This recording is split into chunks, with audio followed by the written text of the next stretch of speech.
जय श्री राम। आज बात करते हैं राम और रावण के संवाद की। और भगवान राम जब लक्ष्मण जी को कहते हैं कि आप जाइए और रावण से कुछ सीख के आइए, क्योंकि रावण बहुत बड़ा भक्त, प्रकांड पंडित, राजनीतिज्ञ और विद्वान है, तो उससे कुछ सीखेंगे और उत्तम बातें तो हम सब के लिए अच्छा रहेगा।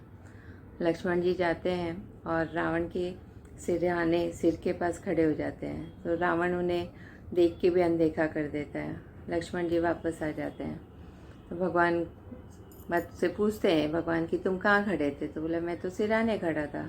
तो बोला नहीं, अगर आपको किसी से ज्ञान प्राप्त करना है तो आप उसके चरणों की तरफ खड़े रहिए। इस बार लक्ष्मण जी जाते हैं, चरणों की तरफ खड़े रहते हैं, रावण को प्रणाम भी करते हैं और रावण उनसे जानना चाहते हैं कुछ ज्ञान, कुछ उत्तम विचार। तो रावण उन्हें कुछ बातें बताता है कि ये लाइफ में कर लेना चाहिए। कई बात में पहली बात तो ये थी कि लाइफ में अगर आपको कुछ इम्पोर्टेंट, कुछ अच्छा काम करना है तो उसे जल्दी से जल्दी पूरा कीजिए, उसके लिए राह नहीं देखिए, उसको लेट मत कीजिए। दूसरा, रावण चाहता था कि कोयले से धुआं हट जाए। तीसरा, वो धरती से स्वर्ग तक की सीढ़ी बनाना चाहता था, जो वो नहीं बना सका। और एक बात रावण और भी कहता है कि अपने जीवन का रहस्य कभी अपनों को भी नहीं बताना चाहिए। इस तरह से रावण अपने अंतिम समय में लक्ष्मण जी को ज्ञान देता है और कहता है कि अपनी एनर्जी, अपनी ताकत, अपना पावर कुछ अच्छे कामों में, देश के लिए, समाज के लिए लगाना चाहिए।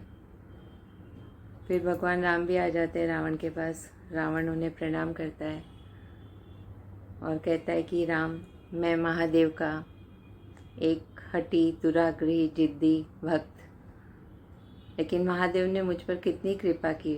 उन्होंने मुझे मृत्यु नहीं, मोक्ष प्रदान की, वो भी राम आपके हाथों। तो भगवान राम कहते हैं तो ये काम तो आप राम से मित्रता करके भी कर सकते थे। तो रावण कहता नहीं, आपसे मित्रता करता तो मैं ज्ञान से, अभिमान से भर जाता, और रावण को ज्ञान से और अभिमान से मुक्ति चाहिए थी। ऐसा कहकर रावण भगवान राम को प्रणाम करके उनके ज्योतिर्पुंज में विलीन हो जाता है। जय श्री राम। सबका मंगल हो।